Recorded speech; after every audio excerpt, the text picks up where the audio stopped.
What's up, people? This is Nature Girl 30 here, and this is my long overdue review of WrestleMania 27. Now, WrestleMania 27 came to my hometown of Atlanta last year at April 3rd, my birthday week. I'm so happy. But the thing was, at the time, I lived at home, so I really couldn't do any reviews at that time because I had a full house, so there's only so much you can do. But this is not going to be any ordinary review. This is going to be from my perspective as a fan. Because there's a lot of things you guys did not see. There's a lot of things that I saw. There's a lot of things that I'm trying to remember because it was done last year. And I'm not going to lie, there were some forgettable matches that I wish I could forget. But I'm going to get started with this whole thing now. Besides the fact that this is the only match I'm looking forward to see. Only match I was looking forward to see. So crunk that it came in my hometown. Waited 8 years for this. 8 freaking years. Finally got it. Crunked up. Got my ticket. Ready to go in. Got my shirt. Ready to go. Finally came in there. Waited forever. But then here comes the first non-televised match. Or the dark match of the night. I actually forgot about the second dark match. And I actually had to go back and remember it. But the first dark match of the night was a lumberjack match for the U.S. Championship title, Daniel Bryan versus Sheamus. At this time, Sheamus was actually a heel and Daniel Bryan was the face. Honestly, this was a really good match because we got Sheamus to be a straight up brawler and we got Daniel Bryan as a submission specialist. It was a perfect fit. Great in-ring chemistry. I loved this match. They gave it their all. They knew that they weren't going to be televised, and you can tell, and they gave it their all. You could tell it was a really good match, especially the fact it was a lumberjack match. Now, with the lumberjack matches, you pretty much know what's going to really happen. It's going to be chaotic. I mean, the faces and the heels are going to go at one another, blah, blah, blah, and then mass hysteria. So here comes Teddy Long trying to correct all this nonsense and trying to bring some solution, some light into the chaos. So what does he do? Have a 23-man over-the-top battle royal. And honestly, it was a good fit and it was a great transition. And this is something that should have been televised because it did not take a long period of time for this match. It actually was a decent period of time. I think it lasted about maybe 3 or 4 minutes. And it literally it transitioned along to WrestleMania. So it was a good transition. I wish it was actually on the card. But as being televised, but unfortunately it wasn't. So the Great Khali ended up winning that match after putting Sheamus over the top rope.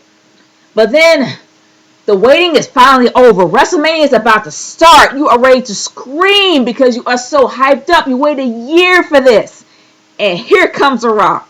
And at the time, I was just completely marking out because The Rock in the flesh, I have never seen The Rock that up close and personal before, and I was so hyped up. But I'm not going to lie, good grief, was it long. But at the time, you really wouldn't mind because it's The Rock, and he's in your face. So The Rock pretty much had his thing to say, especially with John Cena, how much he had beef with John Cena, and all this other stuff, saying pretty much everything under the sun about this guy. And honestly, there were so many rumors at this time that there was going to be a triple threat match between John Cena, The Rock, and The Miz. And we were just waiting and waiting and waiting for this to happen. Because we knew, like, oh my gosh, he's gonna be at WrestleMania. It's going to be WrestleMania in our hometown. This is epic. And we really didn't get much about it. All he was talking about how he was going to be the most electrifying host that the world has ever seen. Yeah, we know. Then moving on from there, actually to the first match of the night.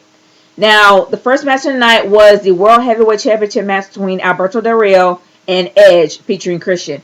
Christian didn't really come out till later, but there was huge rumors at the time as well as this being Edge's last match. It was not notified. I mean, it wasn't acknowledged. It wasn't like out in the open yet, but we knew somehow that this was going to be Edge's last match. So when you think there's a possibility of being your last match, don't you think you kind of want to go out? Like, go all out? Because you're not coming back ever again? But the match wasn't at all bad. But Alberto Del Rio was an excellent heel last year. He was the best heel of the time. The best heel that I've ever seen. Best heel champion in a very long time. Because he really wanted you. You really was rooting for Edge to take that belt off of him. And honestly, I mean, the match wasn't all bad. It's just that Edge didn't go out the way we thought he would. Like, when that classic, beautiful, oh my gosh, I think it was a cream colored Rolls Royce, I believe, came out there. Oh my gosh. You thought when he had that steel pipe in hand that he would literally take out every single last ounce of that Rolls Royce, but oh my gosh, all he did was take out a few windows and a light. Yeah, that's pretty much how Edge went out, with a poo, not a bang, but a poo. And Christian was like sitting there like a bump on a log. He really didn't do anything either. He was just sitting there watching Edge do everything. And I guess he was trying to let Edge have his moment. So he really didn't want to say anything about it. But, oh well. That's pretty much how it ended. Edge ended up taking the belt and then just went out with a... But, moving on from there. Honestly, one of the highlights of the night for me. Now, at this time, I was not a huge Cody Rhodes fan. I was actually rooting for Rey Mysterio at the time. So... when Cody Rhodes came out, this is when he wore the mask. This is when he was had that whole disfigurement thing going on, that little mental thing going on.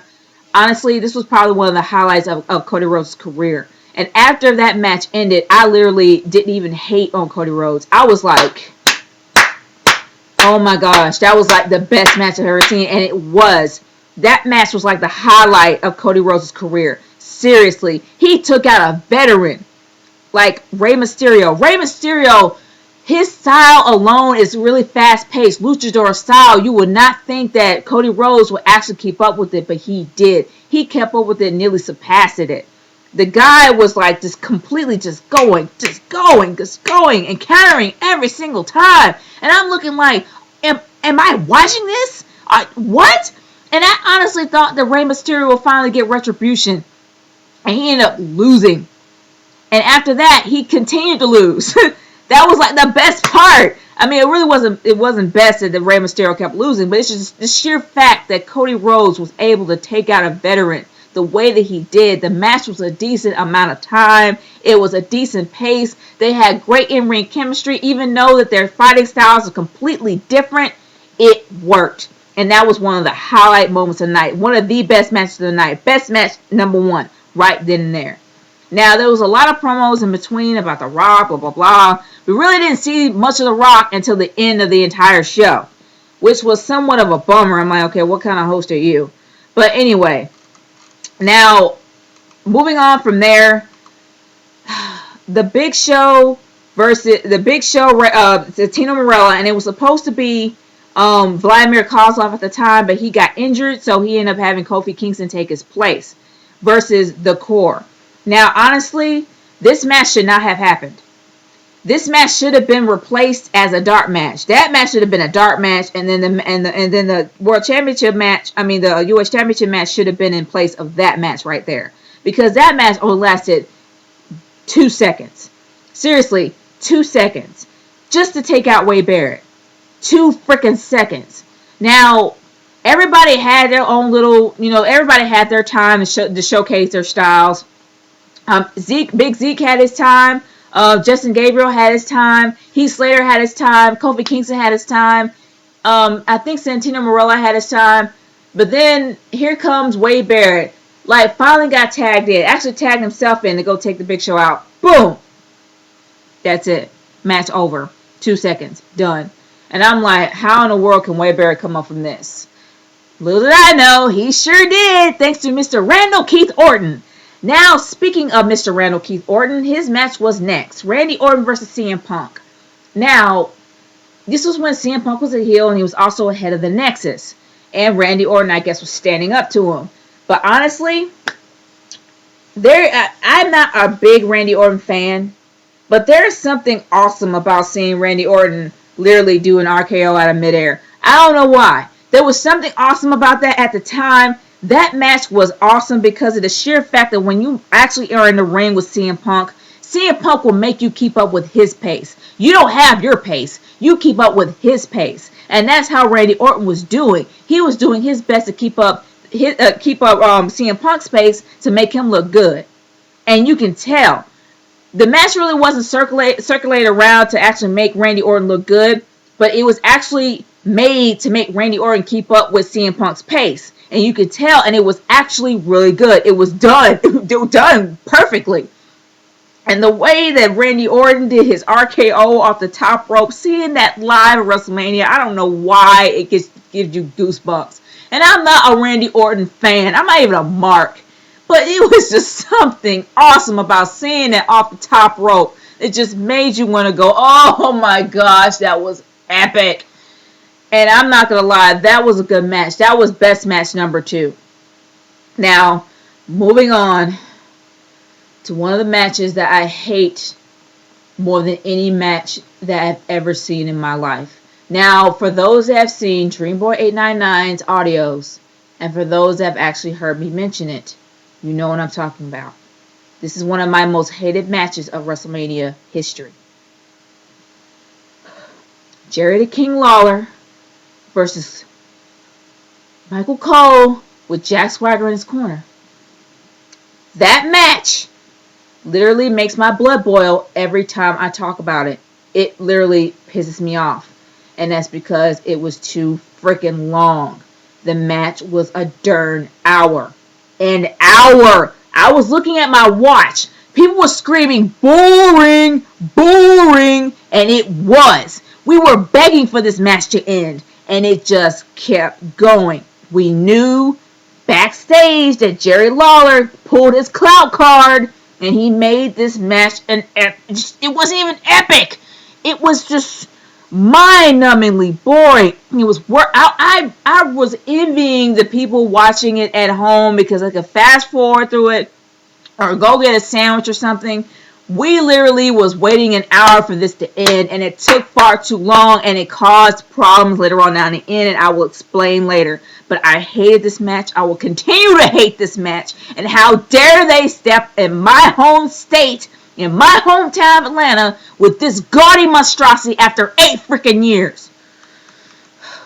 Okay, I'm moving on from there to one of the matches that I've actually waited for a whole year to see. The epic match of the night, the match of the night was this right here. The Streak. The Undertaker versus Triple H. I forgot about that gaudy monstrosity and focused on that because it's all about the entrances. For me, for WrestleMania, it's all about the entrances. Triple H has had really awesome entrances as of late with every WrestleMania he's been in, and I knew this one would be extremely epic, and it was. The whole Spartan theme that he had coming out with the skull face was sweet. And I thought that the Undertaker would come out with some druids with torches and everything, with caskets and everything, but no. He was like straight up dead man. Coming out with the music of the late great Johnny Cash, Ain't No Grave. And Ain't No Grave can hold that man down. And it showed that entire match that he just kept going and going. My homeboy Daryl almost had a stroke. I almost had a stroke. The people next to my homeboy and me had a stroke. The people behind us in the graveyard. And yes, I was in the graveyard. Everybody in the graveyard had a stroke. And I'm going to be real. We all thought that The Undertaker was going to lose. That is when you literally thought it was over. But no, The Undertaker would not. You can't keep him down. And in the end, he did the Hell's Gate. The Hell's Gate on Triple H. And then that was it. Sledgehammer dropped. Tapping out. Best match ever. Literally the main event in my eyes of the entire night. 3 good matches of the whole night. 3 good matches of the whole night. We got Cody Rhodes and Rey Mysterio. We got the Streak. We got the dark match that should have been in the card. And that was a good match of the night. 3 out of all of those, 3 out of 8 good matches of the night. And then we come to the gimmick match. We come to Snooki, the celebrity match. Snooki's match with Snooki and Trish Stratus and John Morrison versus Dolph Ziggler and Lay Cool with Vicky Guerrero in the corner. I'm glad she was not involved because this match was pathetic. Seriously, pathetic. Don't get me wrong, I love me some Trish. But Snooki should not have been involved in it at all. All she did in the whole thing was a backflip to I think it was to Michelle McCool, and then that's it. Blue, blah, blah, whatever. Don't really care. Did not care. I wanted it to end, and it finally did after 3 minutes. But besides Jerry the King Lawler, this is another match that really did piss me off. And the reason why it did was for two reasons. And I'm talking about the WWE Championship match with The Miz when he was champion at the time, with A-Rod in his corner, versus John Cena. The one thing that really pissed me off about this is the sheer fact that The Rock should not have gotten involved at all. He literally sucked the moment out of The Miz. Yes, you had to make that call. The fact that it was a count out. They both were out the ring and they both counted out and it was a draw. But yeah, The Rock's like, oh no, we're not ending like that. You're going to continue. Okay, yeah, we're going to continue, but why did you get involved in it? You literally sucked the WrestleMania moment out of The Miz. This was The Miz. This was supposed to be The Miz's defining career moment right here. And what pissed us off? Actually, there were three things that pissed me off. One, the fact that The Rock got involved and literally sucked the moment out of The Miz.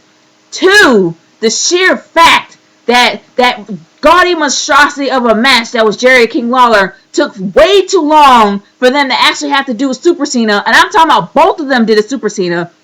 Both John Cena and The Miz sprung up and got in the ring because here's the thing about Atlanta. Atlanta has a curfew. For any event that comes to town that has a certain amount of people in a certain amount of time, they have a curfew. Midnight is the curfew where the dome has to shut down. The dome shuts down at midnight. It was a quarter till. They were running out of time because Jerry King Lawler's match took way too long. They had to rush all the matches at the end, and it looked way too unorganized. It looked terrible. And number three, the sheer fact that with all those rumors, what the one match that we were begging for a triple threat match between The Rock, John Cena, and The Miz, never happened. Ever. The Rock got involved, but he was never in the match. I was pissed. I left upset. My homeboy D, he was straight. He was satisfied. I was pissed. I was so angry. I'm like, I paid $300 for this mediocre piece of crap. This is what you're giving us after us waiting for 8 years for you to show up? And we get a mediocre WrestleMania? Really? You gotta be kidding. But all in all, with those three matches that were really good, the dark match that should have been on the card with Cody Rhodes and Rey Mysterio and the Streak. And actually, I take that back. And also Randy Orton and CM Punk, 4 good matches out of 8. That's still bad. That may be half, but that's still bad. That's 4 bad matches. And you're paying $300 to see this. So honestly, I gotta give it a D-. And I'm literally being nice here. I'm giving it a D- for the sheer fact of Jerry the King freaking Lawler for that one whole hour that he literally sucked out of my life that I can't get back. And also for the matches that from him taking way too long, it affected the matches at the end. Not to mention the fact that the dark match should have been up front and that 6-man tag, whatever, that monstrosity with the core and the Big Show, that should have been in the dark match, in my opinion. But honestly, I'm giving it a D-, and that's my verdict, and I'm sticking to it. If you think that I'm really harsh about WrestleMania 27, leave your comment below. If you want to send a video response, send it to me. I am all for it. Because I'm really pissed. As a fan, looking forward to WrestleMania, I'm really pissed. But anyway, that's my whole verdict on the thing. D-. I'm not changing it. This is Nature Girl 30 signing off. If anybody wants to put on their wrestling videos, or they have wrestling videos for the first time, check out Wrestling Fan Nation. I'm going to put the link down below. Put your videos there. Put your comments there. Put whatever there. It's for wrestling fans just like you and me. So this is me signing off. I will see you WrestleMania 28. Peace. Later.